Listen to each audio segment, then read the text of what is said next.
सुप्रसिद्ध कञ्चनजङ्घा 7-in-1 अगरबत्तीको उत्पादक सावित्री अगरबत्ती उद्योग प्रस्तुत गर्दछ प्रकृतिको सुगन्धले भरिएको मिठो सुवास जसले घरलाई शुद्ध र वातावरणलाई शान्त बनाउँछ। ओम सम्रानी कपधूप। दर्शकबिन नमस्कार। केन्द्रबिन्दु अनलाइन टिभीबाट हरेक दिन बेलुका प्रसारण हुने केन्द्रबिन्दु न्यूजमा तपाईँ सम्पूर्णलाई स्वागत गर्न चाहन्छु। म छु सिमरन स्याङ बतामङ। केन्द्रबिन्दु न्यूजमा हामी दिनभरिका टप 5 खोजमूलक तथा महत्त्वपूर्ण समाचारहरू सम्प्रेषण गरेका छौँ। सुरु गरौँ आजका समाचारहरूका प्रमुख शीर्षकहरूबाट।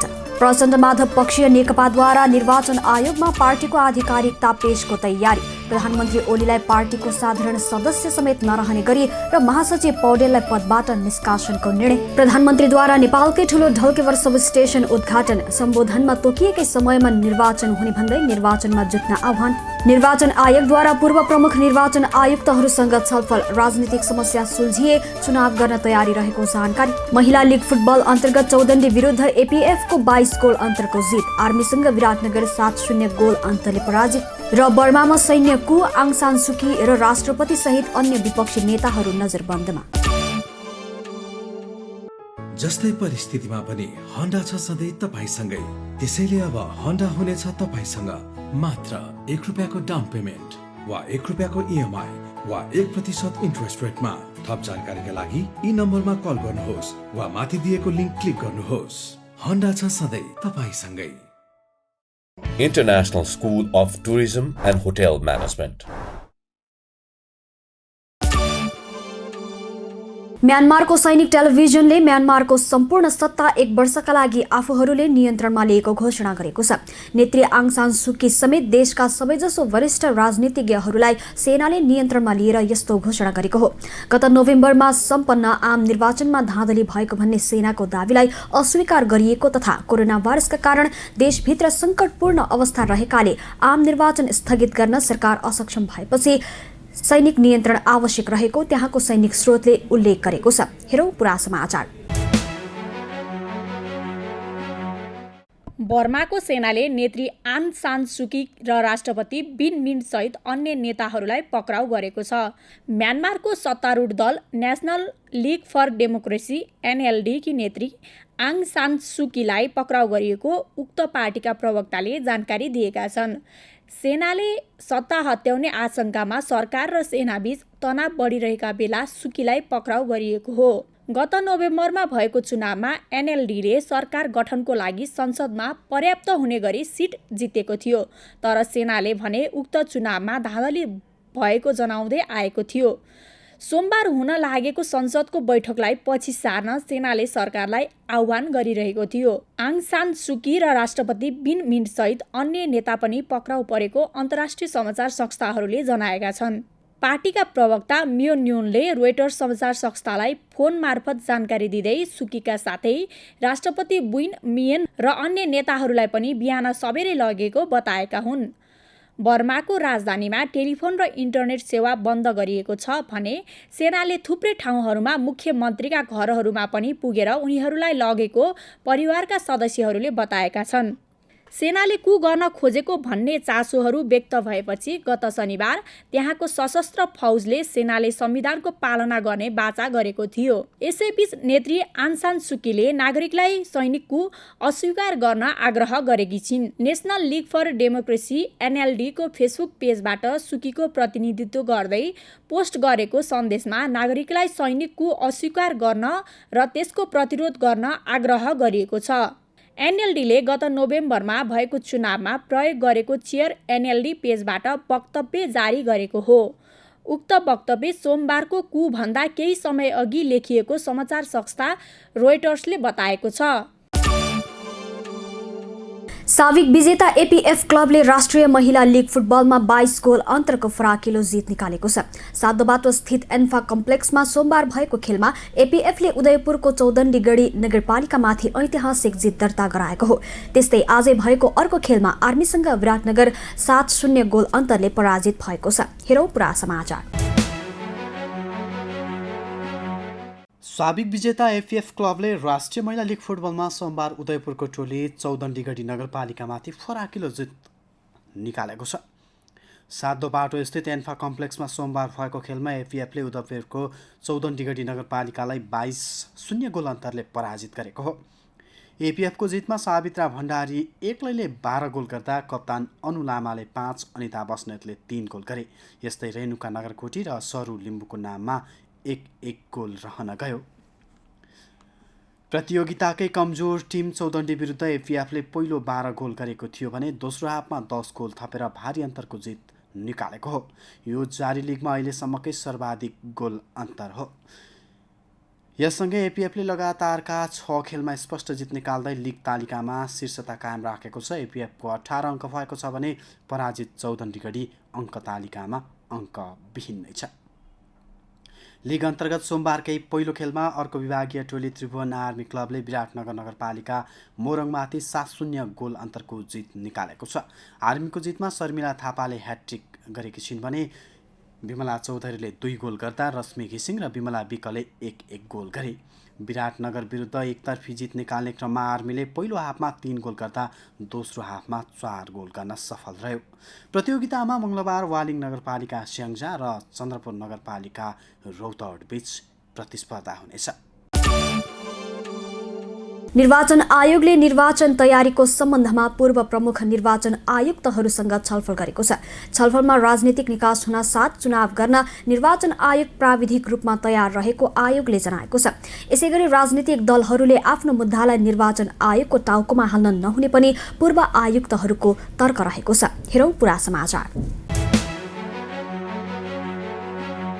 निर्वाचन आयोगले निर्वाचन तयारीको सम्बन्धमा पूर्व प्रमुख निर्वाचन आयुक्तहरूसँग छलफल गरेको छ। आयोगले सोमबार निर्वाचन तयारीको सम्बन्धमा आयोगका पूर्व प्रमुख निर्वाचन आयुक्तहरूसँग छलफल गरेको हो। पूर्व प्रमुख निर्वाचन आयुक्त भोजराज पोखरेलले अहिले देशमा राजनीतिक मुद्दाले समस्या परेको र त्यसको समाधान राजनीतिक दलहरूसँग नै भएकाले निर्वाचन आयोगलाई कुनै राजनीतिक दलले अप्ठ्यारो पार्न नहुने बताएका छन्। राजनीतिक निकास हुनका साथ चुनाव गर्न निर्वाचन आयोग प्राविधिक रूपमा तयार रहेको आयोगले जनाएको उनको भनाइ छ। अब अहिलेको मूल मुद्दा भनेको त राजनीतिक मुद्दाले समस्या परेको छ। पोलिटिकल मुद्दाको निकास पोलिटिकल दलहरूसँग नै छ। निर्वाचन आयोगलाई चाहिँ कसैले पनि चोके पार्नु भएन, अप्ठ्यारो पार्नु भएन।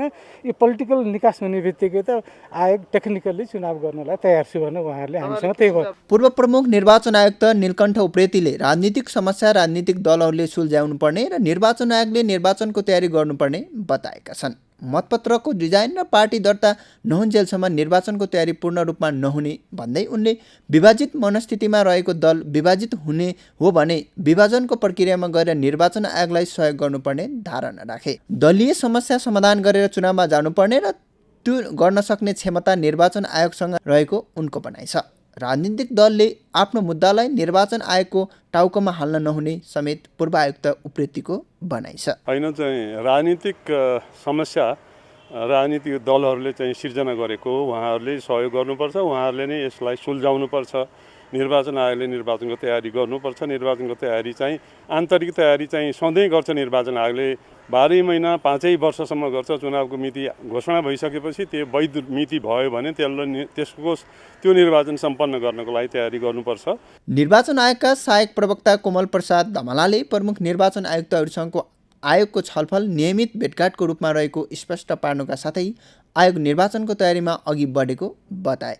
कतिपय निर्वाचन सामग्री मौजात रहेको र कतिपय खरिद गर्नुपर्ने भन्दै धमलाले घोषित निर्वाचित तोकेकै मितिमा सम्पन्न गर्न आयोग प्राविधिक रूपमा तयार रहेको समेत जानकारी दिएका छन्। प्रधानमन्त्री केपी शर्मा ओलीले धनुषाको मिथिला नगरपालिका 7 ढल्केबरमा निर्माण भएको देशकै ठूलो र पहिलो 400 केभी ढल्केबर सबस्टेसन उद्घाटन गरेका छन्। यो सबस्टेसन सञ्चालनमा आएसँगै अब नेपाल र भारतबीचको ढल्केबर मुजफ्फर पहिलो 400 केभी क्रस बोर्डर प्रसारण लाइन मार्फत दुई मुलुकबीच करिब 1000 मेगावाटसम्म विद्युत आदान प्रदान गर्न सकिने भएको छ। यसैबीच उद्घाटन समारोहमा बोल्दै प्रधानमन्त्री ओलीले निर्वाचन तोकिएको समयभन्दा एक दिन पनि तलमाथि नसर्ने भन्दै त्यसको तयारीमा जुट्न आह्वान गरेका छन्। हेरौँ पुरा समाचार। प्रधानमन्त्री केपी शर्मा ओलीले धनुषाको मिथिला नगरपालिका 7 ढल्केबरमा निर्माण भएको देशकै ठूलो र पहिलो 400 केभी ढल्केबर सब स्टेसन उद्घाटन गरेका छन्। सोमबार ढल्केबरमा आयोजित कार्यक्रममा प्रधानमन्त्री ओलीले 13 बिघा जमिनमा फैलिएको 400 केभी र 220 केभी सब स्टेसनको उद्घाटन गरेका हुन्। कार्यक्रममा ऊर्जा, जलस्रोत तथा सिँचाइ मन्त्री टोपबहादुर रायमाझी, शहरी विकास मन्त्री प्रभु शाह लगायतको उपस्थिति रहेको थियो। मुलुकभित्र पूर्व पश्चिम विद्युत आपूर्ति र भारतसँग विद्युत व्यापारका लागि ग्यास इन्सुलेटेड सब स्टेसन प्रविधियुक्त स्वचालित ढल्केबर मुलुककै ठूलो विद्युत हब बनेको छ। यो प्रोजेक्ट नेपाल सरकार र विद्युत प्राधिकरणको करिब 2 अर्ब 20 करोड रुपियाँ लगानीमा निर्माण गरिएको हो। यस ढल्केबर सब स्टेसनमा 315 MVA क्षमताका 3वटा गरी 945 MVA क्षमताको पावर ट्रान्सफर्मर रहेको छ, जसले करिब 900 मेगावाट विद्युतलाई प्रसारण गर्न सक्दछ। यसैगरी 220/132 केभी सब स्टेसनमा रहेका 3वटा ट्रान्सफर्मरको क्षमता 635 MVA छ भने अर्को 315 MVA जडान भइरहेको छ। यो सब स्टेसन सञ्चालनमा आएसँगै नेपाल र भारतबीच ढल्केबर मुजफ्फरपुर पहिलो 400 KVA क्रस बोर्डर प्रसारण लाइन मार्फत दुई मुलुकबीच करिब 1000 मेगावाटसम्म विद्युत आदान प्रदान गर्न सकिनेछ। यस्तै हेटौँडा ढल्केबर इनरुवा 400 केभी प्रसारण लाइनको निर्माण सकिएपछि करिब 200 मेगावाट विद्युत ढल्केबर सब स्टेसनबाट हेटौँडा र इनरुवातर्फ पठाउन सकिने भएको छ। यसैबीच प्रधानमन्त्री केपी शर्मा ओलीले निर्वाचनको तयारीमा निर्वाचन आयोग अगाडि बढिसकेकाले निर्वाचन एक दिन पनि तलमाथि नसर्ने बताएका छन्। उनले प्रदेश नम्बर 2 मा वैशाख 17 गते नै चुनाव हुने भएकाले चुनावको तयारीमा लाग्न आह्वान पनि गरेका छन्। तराई मधेसमा केही समूहले आफूलाई मधेस विरोधी भनेर प्रचार गरिएकामा पनि उनले आपत्ति जनाए। ओलीले तराईमा आफ्नै पालामा थुप्रै विकासका काम भएको र केही दिनमै जनकपुर जयनगर रेल सञ्चालनमा ल्याउने बताउँदै त्यसको उद्घाटनका लागि आफै आउने दाबी समेत गरेका छन्। अब आजको टप 1 न्यूजको पालो। विभाजित नेकपाको प्रचण्ड माधव पक्षले प्रधानमन्त्री एवं पार्टीका अध्यक्ष समेत रहेका केपी शर्मा ओलीलाई पार्टीको साधारण सदस्य समेत नरहने गरी निष्कासन गरेको छ। प्रचण्ड माधव पक्षको केन्द्रीय कमिटिको चौथो बैठकले यस अघिको स्थायी कमिटिबाट आएको प्रस्ताव अनुसार अध्यक्ष ओली र पार्टीका महासचिव विष्णु पौडेललाई कारबाहीको निर्णय गरेको हो। यो सँगै प्रचण्ड माधव पक्षले निर्वाचन आयोगमा नेकपा पार्टीको आधिकारिकता दावी गर्ने निर्णय समेत गरेको छ। हेरौँ यसै सन्दर्भमा तयार पारिएको यो विशेष समाचार। नेपाल कम्युनिस्ट पार्टी नेकपाको प्रचण्ड माधव पक्षले प्रधानमन्त्री केपी शर्मा ओलीलाई पार्टीको साधारण सदस्य समेत नरहने गरी निष्कासन गर्ने निर्णय गरेको छ। काठमाडौँको बबरमहल स्थित कार्की ब्याङ्क्वेटमा बसेको नेकपा प्रचण्ड माधव पक्षको केन्द्रीय कमिटिको चौथो बैठकले यसअघिको स्थायी कमिटिबाट आएको प्रस्ताव अनुसार प्रधानमन्त्री ओलीलाई पार्टीको साधारण सदस्यबाट समेत निष्कासन गर्ने निर्णय गरेको हो। बैठकपछि पत्रकारहरूसँग कुरा गर्दै पार्टी प्रवक्ता नारायण काजी श्रेष्ठले प्रधानमन्त्री ओलीलाई पार्टीको साधारण सदस्य समेत नरहने गरी निष्कासन गर्ने निर्णय गरेको बताए। यस्तै स्थायी कमिटिले महासचिव विष्णुप्रसाद पौडेललाई निष्कासन गरेको निर्णयलाई समेत अनुमोदन गरेको प्रवक्ता श्रेष्ठले बताए। बैठकले यसअघि बसेको स्थायी कमिटिको प्रस्ताव अनुसार केपी शर्मा ओलीलाई पार्टीको साधारण सदस्यबाटै निष्कासन गर्ने निर्णय गरेको छ। साथसाथै स्थायी कमिटीले नै पदबाट महासचिवलाई पदमुक्त गरिसकेको सन्दर्भमा त्यो निर्णयलाई पनि केन्द्रीय कमिटीले अनुमोदन गरेको छ। बैठकले निर्वाचन आयोगमा पार्टीको आधिकारिकता दावी गर्ने निर्णय समेत गरेको प्रवक्ता श्रेष्ठले बताए। यसअघि पार्टीको बैठकले पदाधिकारीको फेरबदल गर्ने निर्णयसहित अध्यावधिक गर्न अनुरोध गरेकोमा निर्वाचन आयोगले अध्यावधिक नगरी पार्टीलाई पत्र पठाएको सन्दर्भमा पार्टीको आधिकारिकता दावी गर्दै निर्वाचन आयोगलाई पत्र लेख्ने निर्णय बैठकले गरेको पनि प्रवक्ता श्रेष्ठले जानकारी दिए। निर्वाचन आयोगले हाम्रो पार्टीले पार्टीको विधान अनुसार पार्टीका बैठकहरू गरेर पार्टीको पदाधिकारीको सन्दर्भमा फेरबदल गरिएको निर्णयसहित अध्यावधिक गर्न अनुरोध गरेकोमा त्यो अध्यावधिक गर्ने बारेमा जुन पत्र निर्वाचन आयोगले हाम्रो पार्टीलाई पठाएको छ त्यस सन्दर्भमा पार्टीको तर्फबाट लिखित जवाफसहित पार्टीको आधिकारिकताको दाबी गर्दै निर्वाचन आयोगलाई पत्र लेख्ने पनि बैठकले निर्णय लिएको छ। प्रतिनिधि सभा विघटनको असंवैधानिक एवं प्रतिगामी कदमको विरुद्धका कार्यक्रम सफलतापूर्वक सम्पन्न गरेको र अर्को चरणको सङ्घर्षका कार्यक्रम घोषणा भइसकेको सन्दर्भमा पार्टीका सबै कमिटीहरूलाई परिचालन हुन निर्देशन जारी गरेको पनि प्रवक्ता श्रेष्ठको भनाइ छ। यस्तै बैठकले म्यानमारमा लोकतान्त्रिक प्रणालीका विरुद्ध घटेको घटनालाई अनुपयुक्त भन्दै निन्दा गरेको समेत प्रवक्ता श्रेष्ठले जानकारी दिए। हवस् दर्शकवृन्द, आजको लागि केन्द्रबिन्दु न्युज यति नै। भोलि पुनः यही समयमा आउने बाचा गर्दै छुटिन चाहन्छौँ। नमस्ते। केन्द्रबिन्दु न्युज हेर्दै गर्नुहोला।